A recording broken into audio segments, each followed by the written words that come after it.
Bismillahirrahmanirrahim. Assalamualaikum warahmatullahi wabarakatuh. Al-Fatihah ila ruhi sayyidina habibina syafi'ina rasulillah sayyidina Muhammad ibn Abdullah sallallahu alaihi wa ala alihi wa sahbihi wa azwajihi wa dhurriyyatihi la ya'li darajati bil jannah wa yanfa'una bi asrarihim وأنوارهم وعلومهم ونفحاتهم وبركاتهم في الدين والدنيا والآخرة ويجعلونا من حزبهم ويرزقنا محبتهم ويتوفنا على ملتهم ويحشرنا في زمرتهم بالعافية وسلامة لهم الفاتحة.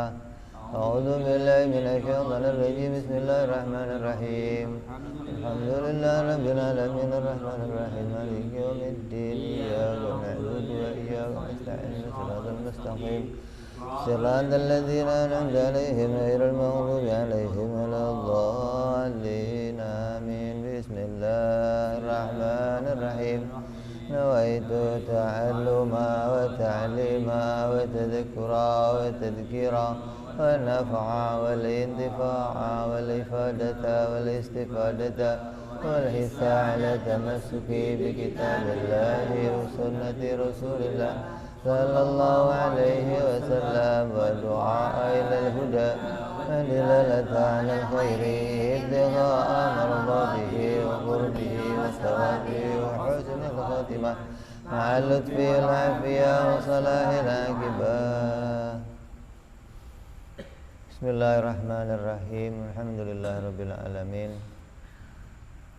Wassalatu wassalamu ala asyrafil anbiya'i wal mursalin sayyidina habibina wa syafi'ina wa maulana Muhammadin wa ala alihi wa sahbihi ajma'in.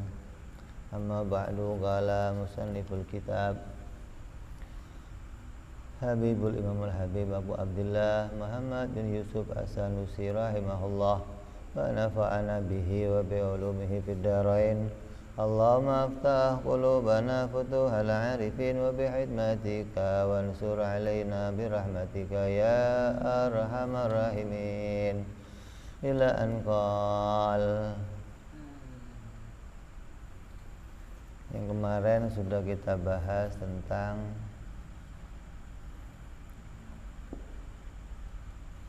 ta'rif wajib.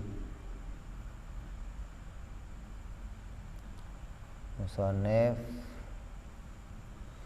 menyebutkan isinya hukum akli itu tidak keluar dari wujub, istihalah, jawaz, tapi di dalam ta'rifnya dia menggunakan wajib, mustahil, jaiz. Itu maknanya apa kemarin? Asal dan usul. Maka menjelaskan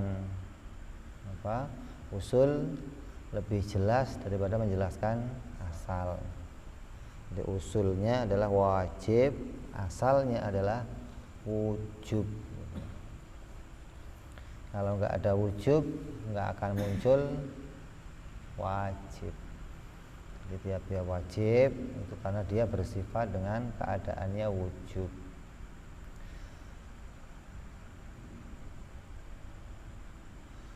Fal wajib, apa yang namanya wajib? Mala yutasawwaru fil akli adamuhu. Kalau mala yutasawwaru bi dhammil ya mabni lima lam yusamma fa'iluhu. Namanya mabni fa'il apabila dibacanya apa? Dengan dhammah. Mala yutasawwaru sama dengan bermakna la yudriku, tidak tergambar di dalam akal atau tidak ditemukan di dalam akal. Ini akal itu nggak bisa menemukan perkaranya atau akal tidak bisa menggambarkan perkaranya apabila dibaca dengan dhammahnya ya, au bi fathiha atau dengan fathahnya ya. Maknanya apa? La yatasawwaru. Mabniyan lil fa'il bimakna la yumkinu. Maknanya apa? Kalau dibaca yatasawwaru jadinya dimaknai dengan la yumkinu, tidak akan mungkin akal itu bisa menggambarkan. Kalau la yatasawwaru tidak bisa tergambar oleh akal, perkaranya itu nggak bisa masuk di dalam pikiran. Tapi kalau la yatasawwaru, akal tidak akan bisa menemukannya. Jadi, mau pakai mabni fa'il boleh, naibul fa'il, mau menghadirkan fa'ilnya akal ya boleh. Jadi yang namanya wajib adalah sesuatu yang akal itu tidak bisa menggambarkan. Karena kerjanya akal itu bikin penggambaran. Akal itu kalau meneliti sesuatu, maka akan membuat sebuah penggambaran. Maka dari penggambaran itu akan dijatuhkan satu hukum. Apa sih yang bisa digambarkan akal pada sesuatu? Kalau yang digambarkan itu adanya dan akal tidak bisa menggambarkan tiadanya, maka dikatakan wajib. Kalau yang bisa digambar oleh akal itu tiadanya, akal sama sekali nggak bisa menggambarkan adanya, maka namanya mustahil. Nah, kalau akal bisa menggambarkan adanya dan tiadanya sesuatu dengan jalan bergantian, tergambar nih muncul, oh adanya tergambar, pada keadaan yang lain tiadanya tergambar, oh maka namanya jaiz. Itu akal hanya bisa menemukan 3 penggambaran tersebut. Atau bimakna la yumkinu, maknanya enggak mungkin perkaranya itu ada. Yang mau dibahas perkaranya, bukan akalnya lagi. Artinya tidak mungkin si perkaranya itu akan ada. Apa perkaranya? Kalau wajib enggak akan ditemukan perkaranya itu tiada. Kalau mustahil enggak mungkin perkaranya itu akan ada. Kalau jaiz, perkaranya itu akan bisa dijumpai adanya atau akan dijumpai tiadanya. Ini menjelaskan tentang tergambar. Atau dalam bahasa lain, tidak dibenarkan oleh akal bisa. La yasdikul akli atau la yusaddikul aklu adamuhu. Atau akal tidak bisa membenarkan ketiadaannya. Kan kayak begini namanya. Ada orang ngomong begini sama ente, Tuhan itu ya nggak ada. Kalau ada orang ngomong sama kamu, Tuhan itu nggak ada, itu akal bisa mengatakan, ya nggak mungkin dong. Atau saya nggak menerima. Nah, ini akal tidak bisa membenarkannya, nggak bisa menerima pernyataan tersebut, tidak bisa menemukan terjadinya perkara tersebut. Ini bentuk penolakannya. Karena yang mau jadi hakim nanti adalah akil, orang yang berakal. Terus waktu ridho, ada bantahan, ada sanggahan atau ada pernyataan dari orang lain. Bi anal wajib, sesungguhnya wajib itu qad yatasawwaru fil aqli adamuhu idzil aqlu qad yatasawwaru muhal. Sesungguhnya wajib itu ya bisa saja ditemukan akal tiadanya. Masa wajib nggak bisa ditemukan tiadanya? Kata orang lain, bisa saja wajib itu ditemukan oleh akal tiadanya. Karena terkadang terkadang ada akal yang menemukan sesuatu yang mustahil. Ada akal bisa menemukan adanya sesuatu yang mustahil. Ini ada yang rot.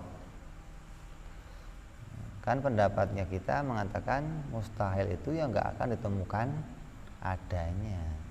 Wajib nggak akan ditemukan tiadanya. Ini kata seseorang, bisa saja ada akal yang kadang bisa menemukan adanya sesuatu yang mustahil atau tiadanya sesuatu yang wajib. Ini akalnya akal normal apa enggak normal ini. Terus wa ujiba dijawab bi anal murada bitasawwur hunak at-tasdiq. Yang dimaksud dengan tasawur itu adalah at-tasdiq, sesuatu yang derajatnya sudah sampai pada tasdik. Tasdik itu pembenaran atau sampai kepada pembuktian, bukan hanya batasan tasawur saja.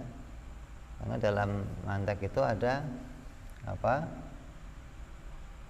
kaidahnya mantek?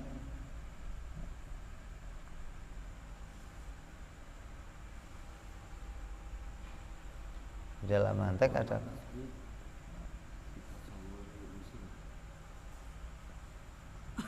bukan apa? Idraku mufrodin tasawurun ulim wadar kunisbatin bitasdikil usim. Idraku mufrodin, ketika akal itu menemukan satu persatunya perkara, itu namanya tasawur. Tasawur itu masih nemu satu persatunya perkara. Kayak gini, Allah ada, Allah tiada. Itu namanya nemu apa? Tasawur, belum dijadikan sebuah hukum. Memang kadang akal ya begitu, caranya akal menemukan itu dua-duanya diomongin dulu. Allah itu ada, Allah itu tiada, tapi belum jadi satu ketetapan, belum jadi makna tasdik. Adanya Allah itu hukumnya apa? Tiadanya Allah hukumnya apa? Kalau masih bicara Allah itu ya ada, mungkin aja. Allah itu tiada, mungkin aja. Itu masih masuk pembahasan mungkin atau bicara masalah tasawur. Idroknya satu persatunya perkara. Nabi itu ya boleh aja benar, Nabi itu ya boleh aja bohong. Itu namanya tasawur disebutnya. Nanti kalimat cara akal masih menemukan satu persatunya perkara, itu namanya disebut penemuan yang disebut tasawur. Nah, musonif di sini pakai kata la yatasawwaru, tidak tergambar di dalam akal tiadanya. Yang dimaksud tasawurnya musonif bukan tasawur yang menemukan satu per satu, tapi tasawur yang maknanya sudah sampai kepada derajat tasdik. Apa tasdik? Idraku mufrodin tasawwurun ulim wadarku nisbatin bitasdikil musim. Kalau sudah dinisbatkan sesuatu pada sesuatu, kemudian ditetapkan hukumnya, itu namanya tasdik. Kalau baru nemu satu persatunya perkara, itu namanya tasawur. Kan orang mau menetapkan hukum, pertamanya nemu perkaranya dulu. Masa tahu-tahu hukum putus wajib, lah yang mau disebut wajib apa? Perkaranya ditemu dulu. Allah mau disebut apa, mau ditemu apa? Allah itu adanya atau mau ditemukan tiadanya, gitu dong.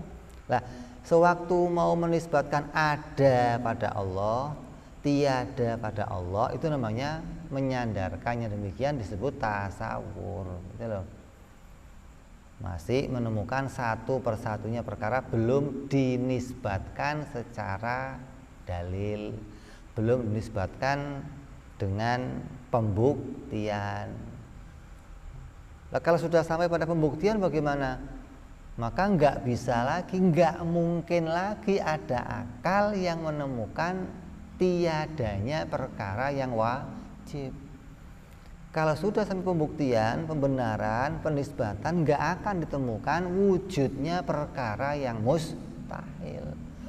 Kalau masih ngomong Allah itu punya sekutu, ya boleh aja ngomong begitu. Allah itu nggak punya sekutu, boleh aja ngomong begitu. Tapi belum dinisbatkan apa sekutu bagi Allah itu mau dihukumi apa. Kalau sekedar nisbatnya ngomong, boleh aja wong diomong, belum nisbat hukum namanya. Kalau masih nisbat omongan disebut apa? Tasawur. Kalau sudah nisbat hukum namanya tasdik. Jadi yang dimaksud musannif di sini adalah nisbat hukum, bukan nisbat tasawur, bukan nisbat satu persatunya perkara, tapi sudah dinisbatkan ketetapan hukumnya. Yang bagaimana tasdik itu?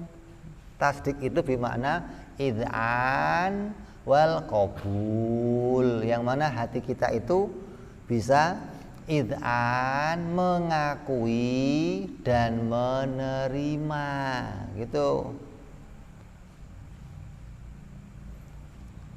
Yang disebut tasdik bermakna idzan wal qabul. Idzan apa?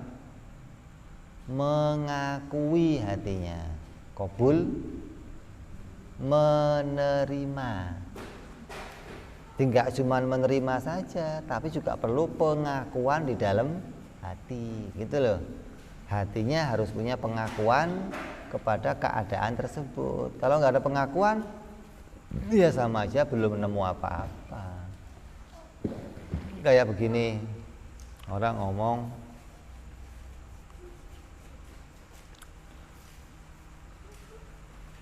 Lata, Uzza, yang jadi sesembahannya orang Arab itu diakui oleh mereka sebagai Tuhan. Ketika Nabi Muhammad SAW datang, kemudian memberitakan itu semua bukan Tuhan dan menunjukkan bahwa yang Tuhan itu adalah Allah, yang Esa, maka orang-orang Arab sebagiannya masuk agama Islam dan mengakui bahwa Allah itu Tuhan, yang berhak disembah itu adalah Allah dan itu Esa. Nah, sebagiannya lagi menerima tapi hatinya nggak mengakui, gitu loh. Nah, kalau hatinya nggak mengakui namanya apa? Munafik. Kalau dalam bahasa iman disebut namanya munafik. Mulutnya menerima, ya udah saya terima dah Allah sebagai Tuhan, tapi hatinya nggak mengakui, gitu loh. Jadi ada menerima, ada mengakui. Mengakui itu urusannya hati. Kalau menerima ditampakkan, kayak kamu ijab kabul sama mertua kamu, kan saya terima nikah, kok disebutkan, gitu loh, bentuk saya menerima. Orang menerima Nabi Muhammad sebagai Nabi, menerima Allah sebagai Tuhan, disebutkan dengan apa pernyataannya? Dengan ngomong asyhadu alla ilaha illallah wa asyhadu anna Muhammadar Rasulullah. Itu bentuknya apa? Menerima. Lah, hatinya ngakuin enggak? Lah, yang disebut tasdik, pembenaran, itu hatinya mengakui dan lisannya menerima. Orang bisa ngomong benar, itu asalnya bagaimana? Asalnya ma'rifat. Kalau nggak ma'rifat nggak bisa ngomong benar. Kayak gini, saya ngomong sama kamu, 4 tambah 4 itu jumlahnya 8. Bener apa salah? Yang bisa ngomong bener siapa? Hah? Yang mengetahui. Kalau yang nggak tahu, berarti syaratnya ngomong bener mengetahui. Nah, orang yang mengetahui itu berarti tahu kenyataannya, tahu kebenarannya. Maka dia bisa mengatakan bener nih ucapannya. Kalau dia nggak punya pengetahuan, kayak kamu tanya sama anak, kamu tanya 16 tambah 16 berapa gitu. Oh 35, bener apa salah? Tahu. Umpama ngomong bener, benernya nggak sampai pada pengetahuan. Benernya hanya dasar mengikuti benernya kata orang lain, bukan bener yang maknanya didasari dengan pengetahuan. Nah, sedangkan yang dimaksud dengan musannif di sini mengatakan la yatasawwaru fil akli adamuhu, maknanya akal itu membenarkan, akal itu betul-betul mengetahui, sudah menisbatkan hukum sesuatu dengan sesuatu. Karena namanya hukum akal itu isbatul amri li amri au nafyuhun anhu, sudah mengisbatkan Allah dengan wujud, mengisbatkan Allah dengan mustahil adam, itu sudah dinisbatkan.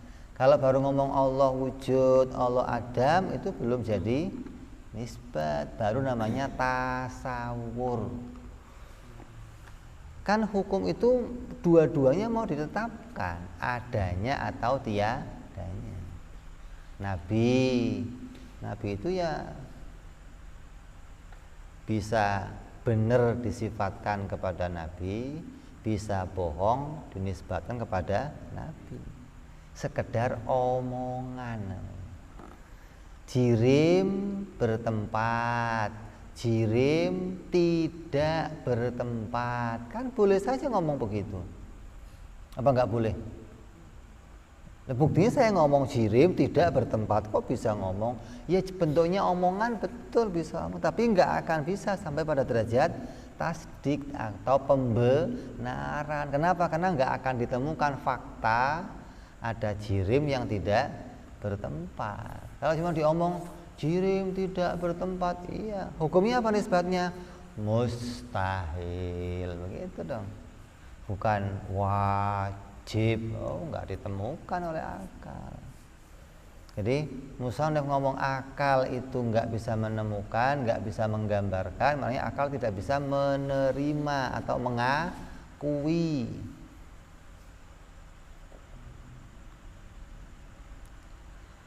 Wa dakhala fit ta'rif kullu minal wajib adz-dzaruri wal wajib an-nadhari. Setelah kamu tahu yang namanya wajib, apa wajib tadi? La yatasawwaru fil aqli apa? Adamuhu. Sesuatu yang tidak tergambar di dalam akal tiadanya. Maknanya sesuatu yang tidak dibenarkan, gitu loh. Bukan hanya tergambar, tapi maknanya tidak bisa dibenarkan oleh akal tiadanya. Itu sesuatu yang apa? Wajib. Contohnya apa? Adanya Allah, kuasanya Allah, sampai dengan sifat yang 20 itu semua dihukumi wajib. Maknanya apa?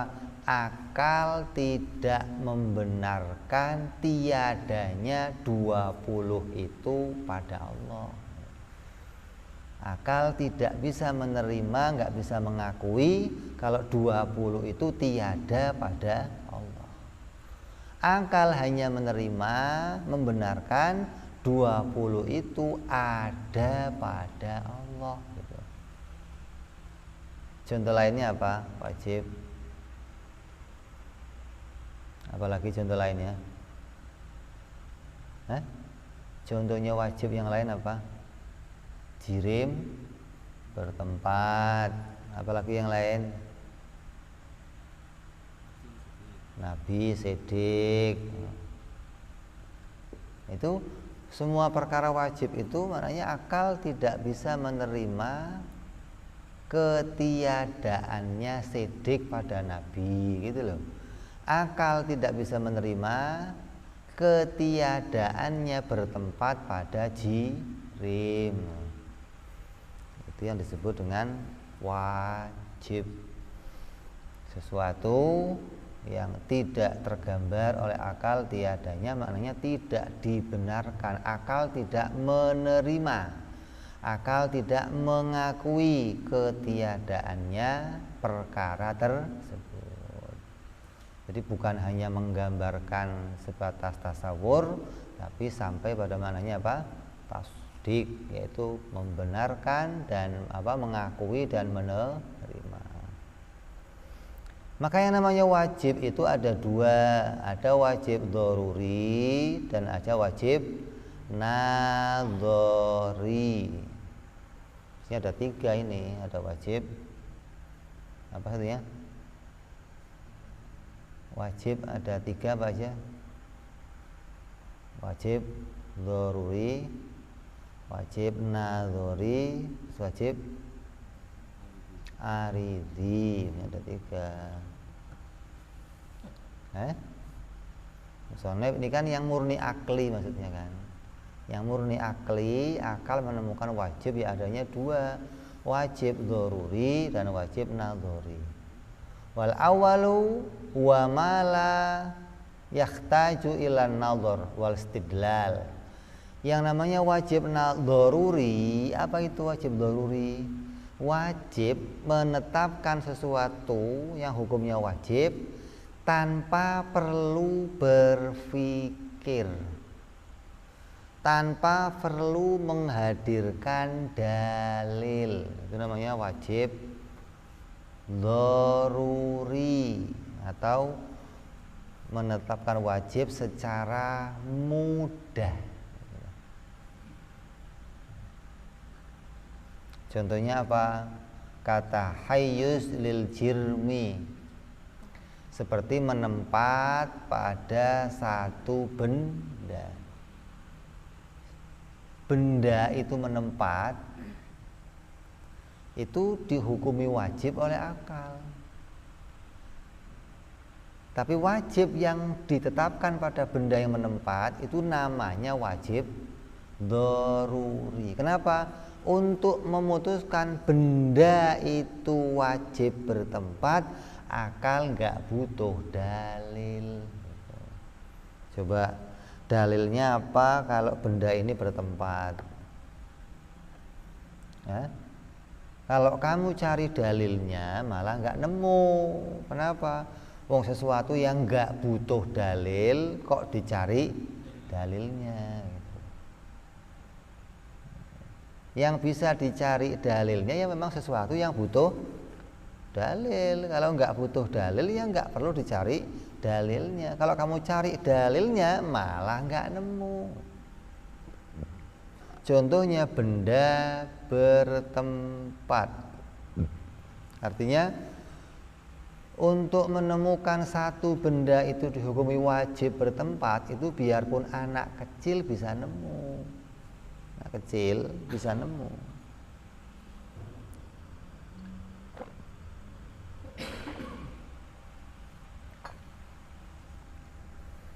Artinya sesuatu yang nyata ditemukan pada setiap benda.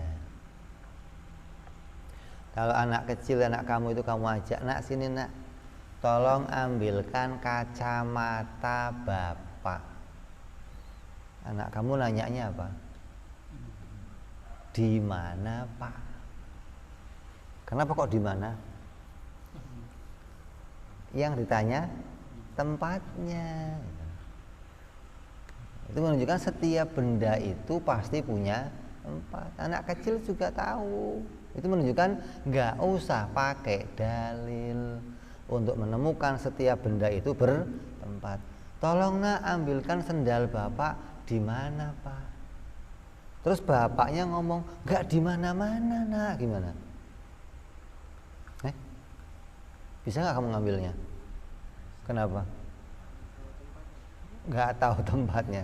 Kalau nggak ada tempatnya gimana? Mungkin nggak? Mungkin nggak ada benda tapi nggak ada tempatnya, mungkin nggak? Artinya nggak akan pernah dijumpai ada benda tapi nggak ada tempatnya, gitu loh. Ini akal doruri, semua akal rata sedunia nemunya sama. Itu namanya doruri.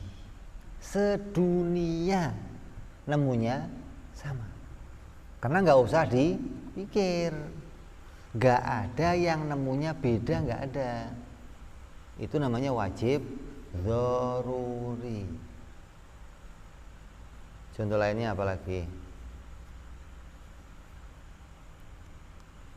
Benda terkena waktu,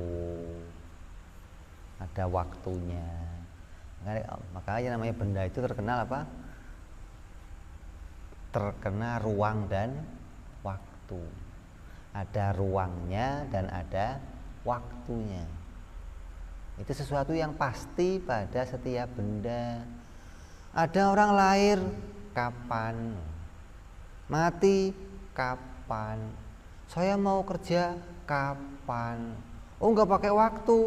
Mana ada nggak pakai waktu? Mesti ditanya kapan, di mana, sama kapan. Itu menunjukkan sesuatu yang pasti, nggak bisa terpisah pada setiap benda. Dan itu ditemukan sama sedunia, nggak ada yang khilaf, nggak ada. Kalau ada orang kok khilaf ngomong begini, saya pernah melihat benda tapi nggak ada tempatnya. Umpama kamu diceritain orang, saya tadi lihat mobil, keren banget. Di mana? Nggak di mana-mana. Ya, kamu nggak bisa dibohongin. Mana mungkin ada mobil kok nggak di mana-mana. Atau sesuatu yang nggak ada tempatnya. Lah kalau nadzori, nggak semua akal nemu. Kenapa? Karena untuk menemukan wajib yang nadzori perlu pakai dalil, perlu pakai bukti. Maka bagi orang yang nggak berpikir, ya nggak akan nemu perkara wajib nadzori, gitu.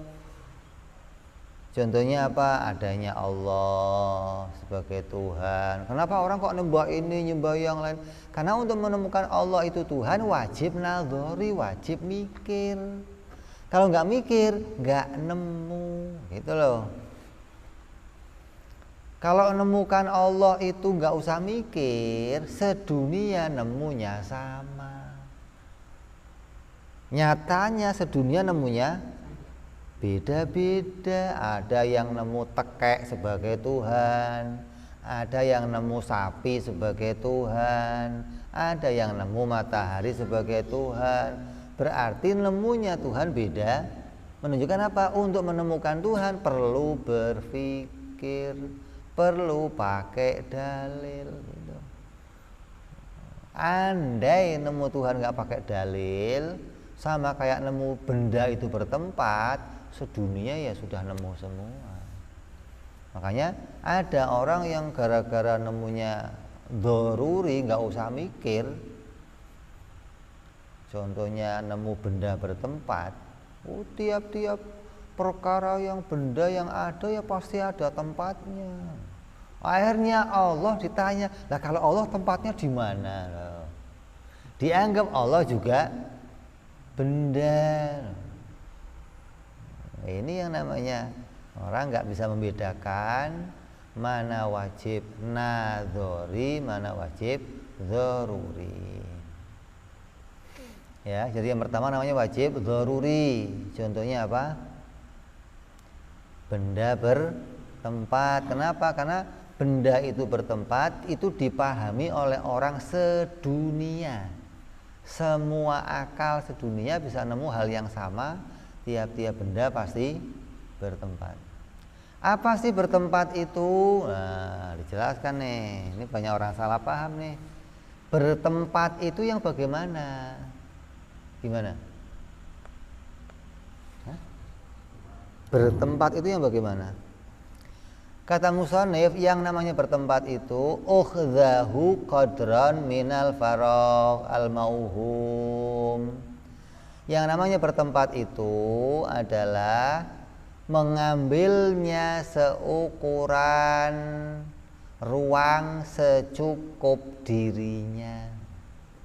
Yang namanya bertempat itu mengisi atau mengambil ruang secukup dirinya, itu bertempat. Kacamata ini, tutup kacamata ada di atas meja. Ada di atas meja. Berarti kacamata itu bertempat di mana? Hah?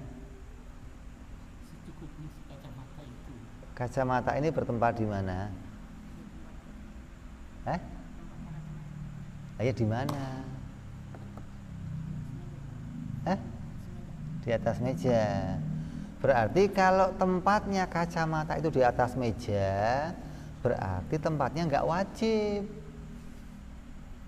Karena kacamata bisa di sini juga. Kacamata bisa di sini juga, di atas kitab, bisa masuk ke sini. Jadi kacamata tempatnya di mana? Yang pasti tempatnya di mana? Kalau di sini kan nggak wajib, boleh aja di sini, boleh di sini, boleh di sini, boleh di sini, kan nggak wajib. Lah, menempat bagi kacamata hukumnya apa? Lah, yang wajib menempat di mana? Menempat pada ruangannya sendiri. Ruangannya kacamata mana? Ya ini. Sesuatu yang diisi oleh dirinya itu namanya tempatnya. Adapun dia sama meja itu bukan bertempat, namanya bertetangga, gitu. Kenapa? Meja punya tempat sendiri, kacamata punya tempat sendiri. Kacamata punya ruangan secukup dirinya, meja punya ruang secukup dirinya. Gambarannya begini. Kalau kamu punya rumah, rumah itu kan isinya ruangan, kan? Ya. Terus kamu bawa sesuatu dari luar ke dalam ruangan itu, ke rumah kamu. Berarti barang yang kamu bawa itu akan mengisi, akan mengambil ruangan yang ada di rumah kamu, gitu loh.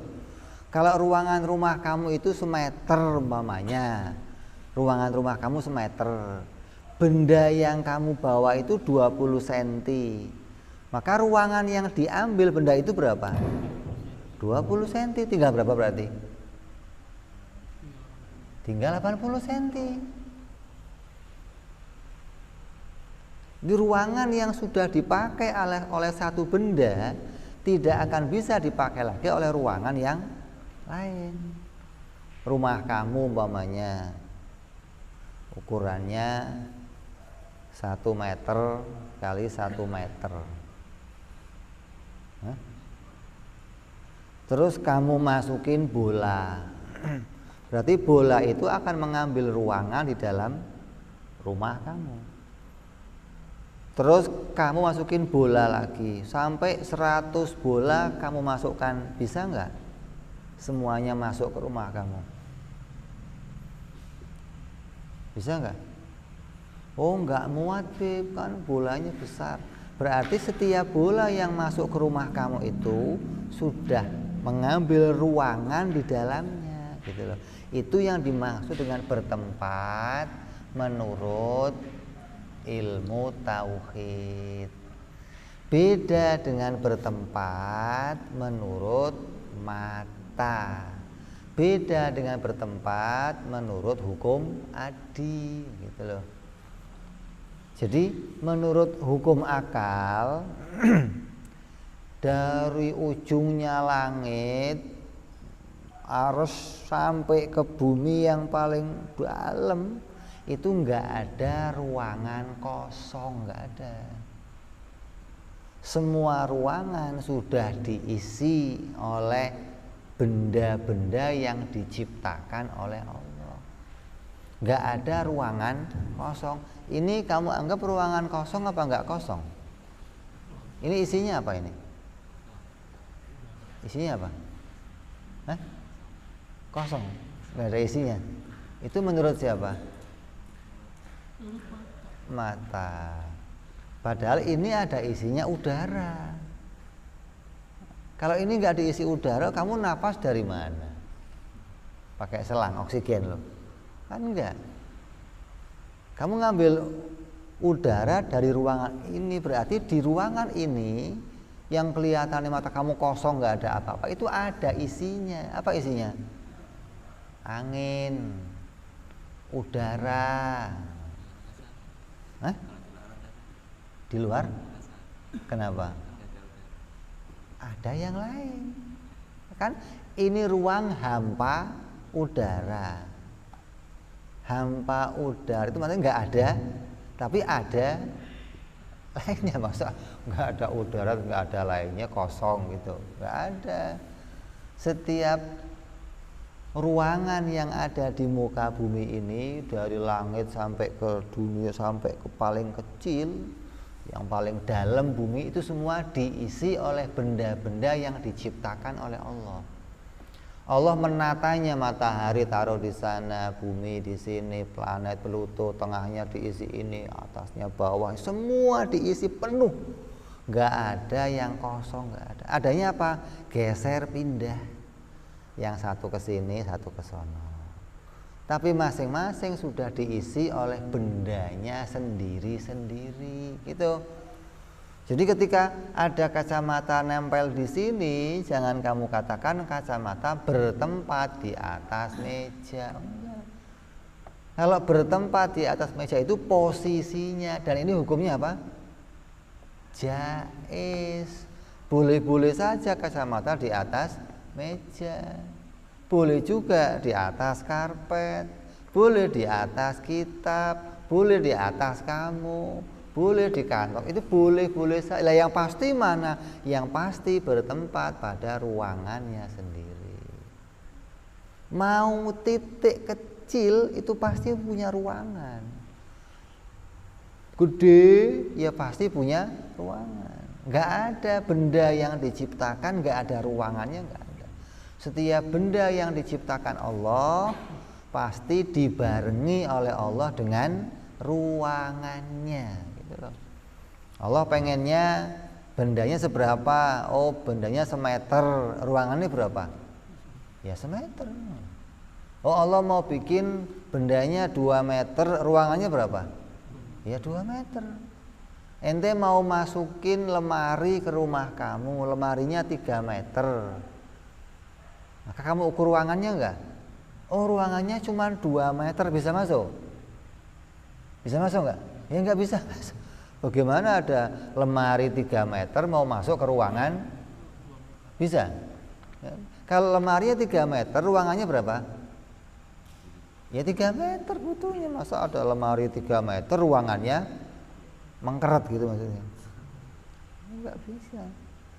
Jadi setiap benda yang dimunculkan, benda yang diciptakan oleh Allah itu sudah bersama dengan ruangannya. Kalau kamu susah memahami, kalau dalam bahasa sekolah itu ada namanya volume. Volume itu isinya sesuatu. Atau kalau dalam bahasa gampangnya, seseorang kalau mau bikin perkara, mau bikin sesuatu, ada yang dia bikin dengan dicetak.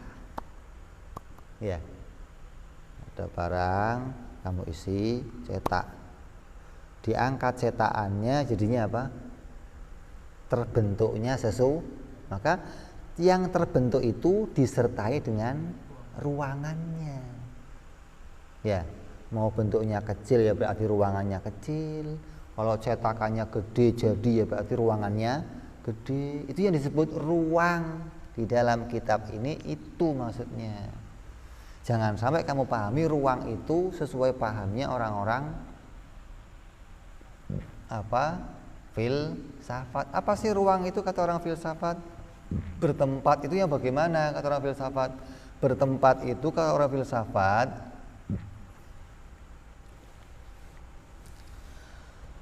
zahirnya sesuatu menyentuh batinnya sesuatu, itu bertempat. Kayak contohnya ini gelas. Air yang di gelas itu menempat di mana? Hah? Menempat di mana? Menempat di? Kalau air ini kamu katakan menempat di gelas, itu pendapatnya orang filsafat. Kenapa? Batin ini zahirnya sesuatu, ini batinnya sesuatu. Sesuatu yang nempel di batinnya berarti dia menempati pada dia. Nanti saya nanya begini, ini gelas, air menempat pada gelas. Lah gelas menempat di mana? Oh, di atas meja. Meja menempat di mana? Di atas karpet. Karpet di mana? Hah? Di lantai. Lantai di mana menempatnya? Di atas tanah. Tanah di mana? Di bumi. Bumi menempat di mana? Pada porosnya. Oh, kalau bumi enggak menempat, Beb. Kenapa? Karena enggak bersentuhan dengan sesuatu yang lain. Berarti bumi itu tidak mungkin ada sesuatu yang enggak bertempat. Lu gedek paham enggak? Kalau kamu menganggap sesuatu yang bertempat harus nempel begini, nanti berarti matahari enggak ada tempatnya. Ya. Bumi enggak ada tempatnya. Bulan nggak ada tempatnya. Kenapa? Karena nggak melekat pada sesuatu, gitu loh. Ini makanya itu pemahaman yang oleh Ahlussunnah. Oh, bertempat bagi kami nggak seperti itu. Bertempat bagi kami itu nggak butuh nempel. Dia muncul itu sudah disertai dengan ruangannya. Adapun dia nempel dengan sesuatu namanya apa? Bertetangga, kayak air dengan gelas. Kalau air itu wajib bertempat di dalam gelas, berarti nggak bisa dipisahkan dengan gelasnya. Lah kalau nggak bisa dipisahin, lah gimana lu mau minumnya terus? Lah kalau ini kan beda. Hah? Gelas menempat di mana? Oh, di atas tatakan. Kalau bisa dipisahkan, nanti tempat dengan yang bertempat bisa oh, nggak mungkin, kata akal. Tempat itu nggak bisa dipisahkan dari bendanya. Berarti gelas itu tempatnya bukan di atas tatakan. Kenapa? Karena keduanya bisa. Tatakan punya ruangan tempat sendiri, gelas punya tempat sendiri. Dua-duanya bertetangga, bukan saling menempati. Air menempat di mana? Pada dirinya sendiri. Ruangan yang dibutuhkan air, walaupun nggak ada gelas, air tetap pada ruangannya sendiri. Kamu tumpahin nih, tetap pada ruangan sendiri. Kamu minum, tetap pada ruangannya sendiri. Air nggak bisa menggunakan ruangan yang lain. Kayak ginilah contohnya lah. Kamu kurus, ada kawan kamu yang gemuk, terus mau tuker bisa. Lu jadi yang kurus, gua jadi yang gemuk, tuker dong, bisa. Kenapa? Karena ruangan yang sudah diisi oleh orang lain nggak bisa kamu isi lagi, itu loh. Kalau ini kamu buka, terus kamu isi, atau inilah. Ini kamu masukin batu, ini dimasukin nih, jadinya apa? Kenapa luber? Kenapa luber? Kalau saya masukin batu segini nih, kenapa luber? Karena batu punya tempat sendiri. Sesuatu yang sudah ditempati ruangannya oleh batu, air nggak bisa menempati lagi, air akan mengisi di atasnya, gitu loh. Nggak bisa ruangannya batu diisi sama ruangannya air, nggak bisa. Air akan mencari ruangan lain di atasnya. Kayak gelas ini tadinya kosong, nggak ada airnya nih. Isinya apa berarti? Udara. Ketika kamu isi air, udaranya kemana? Keluar, geser, gitu loh. Mobil isinya 10 orang, kamu buka pintu, kamu paksa 2 orang masuk lagi, gimana? Yang 2 keluar ke sono, karena nggak bisa, gitu loh. Sudah diisi oleh ruangan, mau diisi yang nggak bisa, gitu. Nyambung apa nyambung? Nyambung apa bingung? Kamu kalau nggak paham ini, hanya 2 kemungkinan. Kamu akan paham ruangan seperti filsafat, atau paham ruangan seperti Ahlus Sunnah, gitu aja. Hanya ada 2 pemahaman.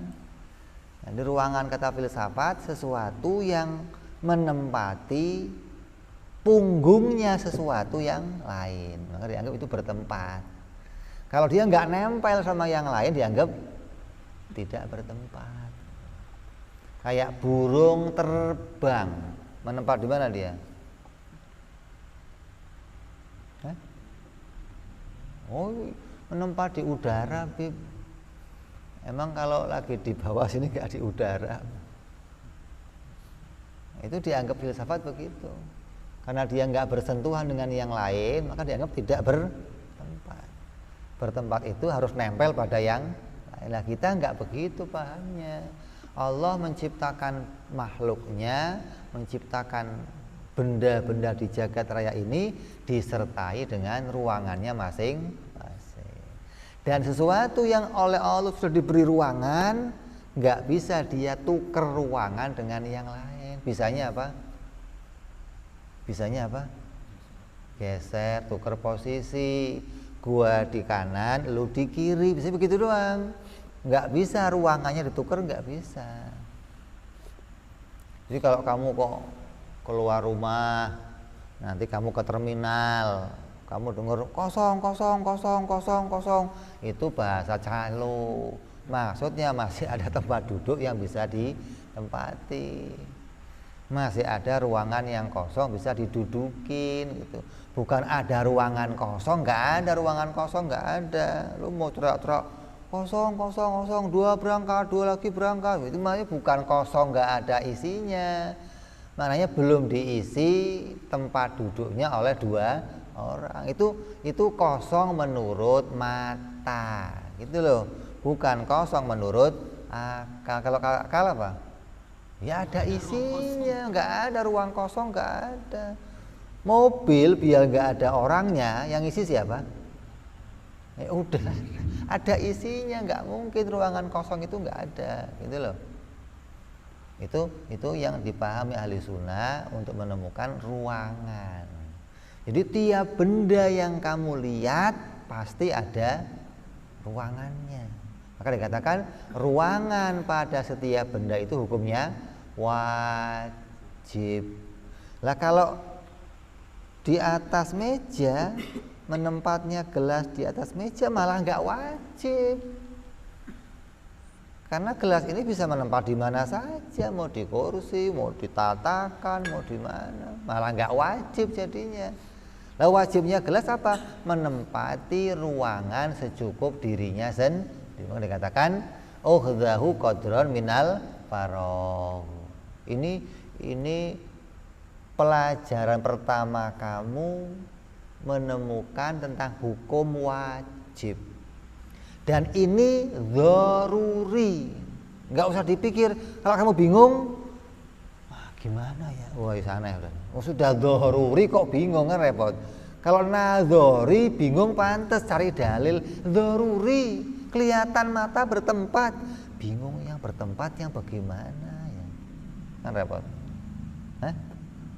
Ya, kalau ente kok masih bingung sama yang dzaruri, apalagi mau nemu yang nadzori, itu loh. Maka ini hal pertama yang harus kamu pahami dari pelajaran ilmu tauhid, mempraktekkan hukum wajib. Apa hukum wajib yang pertama? Tidak tergambar di dalam akal tiadanya. Maknanya apa? Akal nggak bisa menemukan sebuah benda itu nggak ada ruangannya. Apa saya perlu mengatakan, oh ini gelas ini bertempat, saya harus cari ke Amerika, gelas di Amerika gimana, gelas di Saudi gimana, gelas di perlu? Kan saya perlu ngecek di sana bertempat nggak gelasnya, perlu nggak kira-kira? Kali aja gelas di sana nggak bertempat gitu loh, bisa nggak begitu? Nggak bisa. Kenapa? Karena yang dimaksud dengan akal nggak bisa menggambarkan, kamu nggak usah jauh-jauh ke sana. Gimana? Akal kamu itu seperti papan tulis. Akal itu kerjanya seperti papan tulis. Apa itu? Membuat gambaran.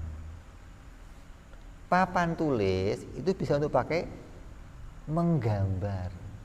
Apa yang bisa digambar papan tulis? Apa aja? Menggambar apa? Mobil tergambar, menggambar motor tergambar, menggambar kereta tergambar, menggambar kapal. Sama dengan pikiran kamu.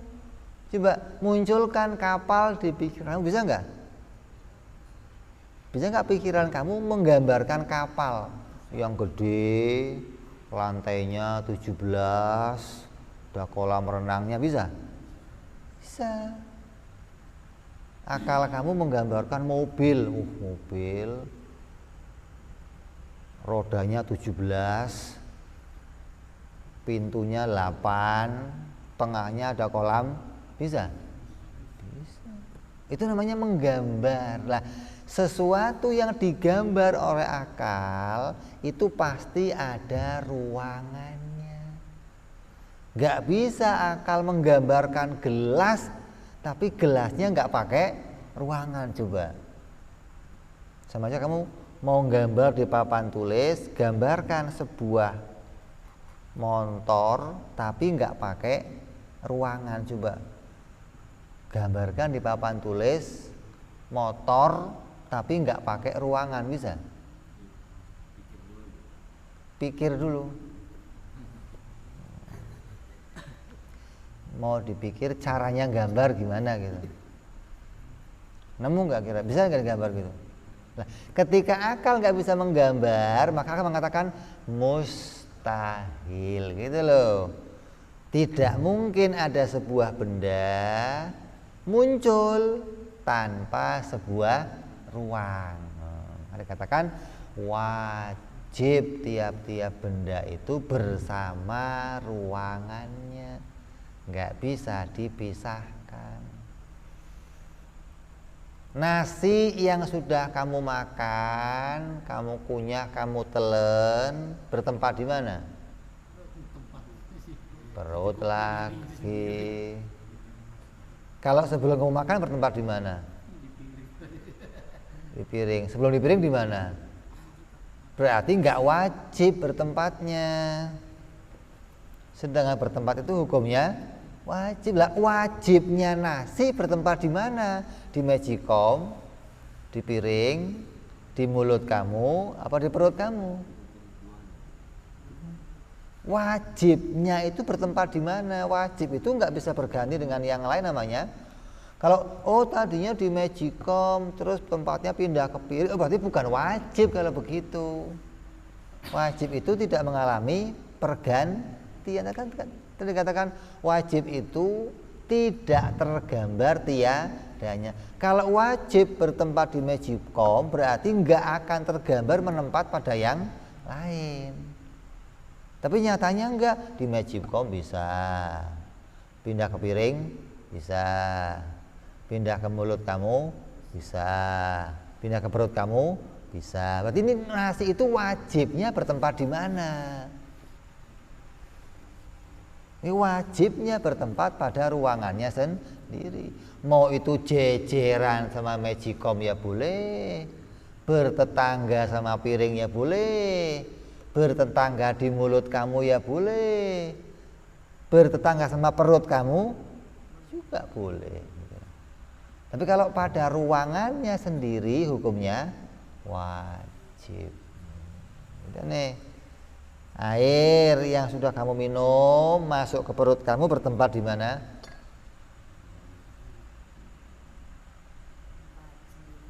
Di tempat sendirinya. Gitu. Kalau air di gelas bertempat di mana? Di mana? Ya di ruangannya sendiri gitu. Karena air itu benda dan tiap benda punya ruangan sendiri. Jadi nggak ada air kok bertempat di gelas, nggak ada. Air sama gelas itu tetanggaan. Ini yang wajib doruri aja begini, 1 jam ini bahas ini airnya. Cuman ngurusin bertempat. Kenapa? Karena kamu gagal paham masalah ini, kamu akan ikut pahamnya orang filsafat. Akan memahami bertempat itu harus bertetangga dengan yang lain. Memang yang umum kan begitu. Kamu tempat tinggalnya di mana? Oh, saya di Pekalongan. Oh, saya di Jakarta. Oh, saya dianggap tempat itu adalah sesuatu yang lain dari dirinya sendiri gitu. Itu tempat menurut mata. Tempat menurut hukum adat, bukan dalam ilmu tauhid. Beda nih. Dalam ilmu tauhid untuk menetapkan hukum nggak pakai mata, tapi pakai akal. Kata akal, tiap-tiap benda itu menempati ruangannya sendiri, tidak menempati ruangan yang lain. Contohnya gimana? Andai sedunia ini cuman adanya air doang, di mana dia? Gak ada yang lain, adanya cuman air, di mana dia? Ya di ruangannya. Kalau kata filsafat, ya nggak di mana-mana. Kok nggak di mana-mana? Wong adanya air doang. Ya mau air doang, mau kuping doang, mau upil doang, pasti pada ruangannya sendiri. Kenapa? Karena ketika dia diciptakan, dia muncul bersama ruangannya. Dia sudah mengambil ruangan antara langit dan bumi. Jadi papan gambar yang Allah siapkan itu sebesar langit dan bumi. Ini tempat gambarnya nih, diisi oleh benda-benda yang Allah ciptakan masing-masing. Ada ini, ada itu, Allah ciptakan, dan masing-masing diletakkan oleh Allah pada posisinya masing-masing. Matahari paling atas, bulan di bawahnya, bumi di sini. Itu namanya wajib dzaruri. Wajibnya sesuatu tapi tanpa perlu dipikir. Wasani yang kedua, ma yahtaju ila dzalika, yaitu sesuatu yang perlu untuk dipikir atau perlu menghadirkan dalil. Contohnya apa? Ka qudratillahi ta'ala wa kadza sairi ma dzukira fi hadhil fan. Contohnya seperti Allah bersifat kudrat. Tahu-tahu kamu ngomong Allah itu berkuasa, wajib Allah berkuasa. Nah, buktinya apa? Orang begitu aja dong. Enggak ada orang bisa menyaksikan, tahu-tahu kamu ngomong Tuhan itu berkuasa. Orang kan nanya buktinya apa? Kalau ini benda pasti bertempat, ya udah kelihatan. Nggak usah dibuktikan lagi lah. Kalau Allah berkuasa, lah mana buktinya? Kalau nggak dibuktikan gimana? Orang akan berbeda-beda penemuannya. Ada yang ngomong Allah kuasa, ada yang ngomong Allah nggak ada. Sekarang bukan kuasa lagi, Allah itu nggak ada, bukan cuma berkuasa. Hingga tanpa dalil kamu nggak bisa menemukan kalau Allah itu bersifat wujud, qidam, baqo sampai mutakaliman. Semua sifat-sifat yang 20 bisa kamu temukan ada pada Allah itu dengan cara berpikir. Maknanya apa? Mencari dalil. Bagaimana sih mencari dalil? Dalil itu artinya membuat sebuah penelitian. Akal itu alat intelijensi. Apa sih? Intelijensi itu apa? Alat memahami sesuatu. Kalau nggak ada intelijensi, kamu nggak bisa paham sesuatu. Kamu bisa paham, langit tadinya nggak ada, bumi tadinya nggak ada, matahari nggak ada, pasti ada yang bikin. Yang bikin pasti bersifat kuasa. Itu akal menemukan bukti. Buktinya apa kalau Tuhan kuasa? Nih ada ciptaannya, ada langit, ada bumi, maka pasti dia maha kuasa karena bisa bikin langit, bisa bikin bumi. Itu namanya dalil. Untuk menetapkan Allah itu maha kuasa harus disertai dengan buktinya. Allah wajib ada, mana buktinya? Allah wajib qidam, mana buktinya? Makanya nemu Allah itu nggak bisa pakai dzaruri. Udah saya percaya aja dah Allah itu ada. Itu namanya dzaruri kalau begitu. Nggak boleh, kamu nggak nemu Allah kalau begitu. Nemu Allah wajib nadzori, wajib pakai dalil. Kenapa? Kalau nemu Allah nggak pakai dalil, sedunia nemu Allah semua.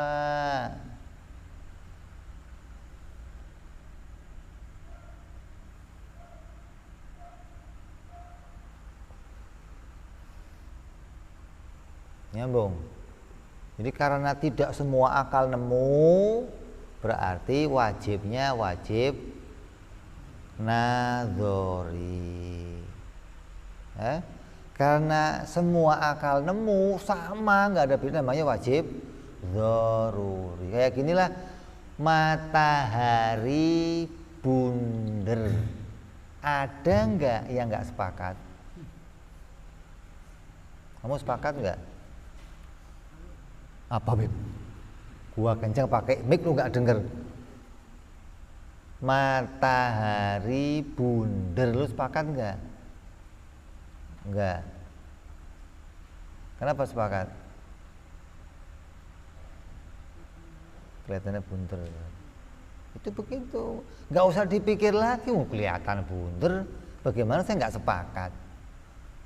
Itu namanya nggak usah dipikir gitu. Sesuatu yang mudah dipahami oleh semuanya. Nggak ada yang beda, nggak ada. Kata gue matahari mah kotak. Wah, rada migran pikirannya nih orang nih. Lu migran ya, pegang gitu. Kalau pikirannya normal akan nemu matahari itu bunder. Sama dengan benda bertempat. Kalau pikirannya waras, pasti benda bertempat. Mana ada benda nggak bertempat. Itu namanya bisa menemukan sesuatu yang dzaruri dan bisa menemukan sesuatu yang nadzori. Ya, jadi hari ini kita bicara tentang hukum wajib. Yang dimaksud wajib dalam ta'rif malayatasawaru, sesuatu itu enggak tergambar, maknanya enggak diterima oleh akal kalau sesuatu itu tiada gitu. Akal enggak bisa membenarkannya, akal enggak bisa mengakuinya kalau sesuatu itu tiada. Lah, sesuatu yang tidak diakui tiada ada berapa? Ada dua.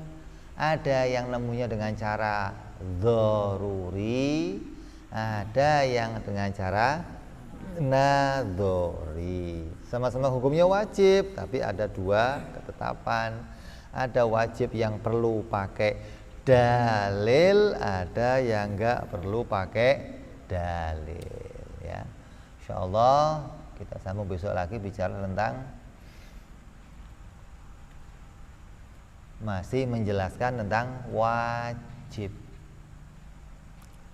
Ada wajib mutlak, ada wajib muqayyad, ada wajib aridhi. Nah, besok kita jelaskan tuh. Mutlak yang bagaimana, muqayyad yang bagaimana, aridhi yang bagaimana, itu macamnya wajib yang lain setelah nadzori dan dzaruri. Insya Allah wallahu a'lam bishawab. Ila hadratin nabi. Al-Fatihah. A'udzu billahi minasyaitonir rajim. Bismillahirrahmanirrahim. Alhamdulillahi rabbil alamin arrahmanir rahim maliki yaumiddin iyyaka na'budu wa iyyaka nasta'in shiratal mustaqim shiratal ladzina an'amta 'alaihim ghairil maghdubi 'alaihim waladdallin amin. Ya Rabbana i'tarafna bi annana iqtarafna wa annana asrafna 'ala ladha ashrafna fatub توبة تغسل كل حوبة واستر لنا عوراتي وآمن روآتي واغفر لوالدينا ربي ومولودينا والآل والإخوان وسائر الهلان وكل ذي محبة أو جيرة أو صحبة والمسلمين أجمعين ربي اسمع فضلا وجودا منان بسبب منا بالمصطفى رسولنا بكل سولي صلى وسلم ربي عليه أنت الحبيب وآله وصحبه عدد تعزيز والحمد لله في البدء والثناء سبحان ربك رب العزة عما يصفون وسلام على المرسلين الحمد لله رب العالمين. Assalamualaikum warahmatullahi wabarakatuh.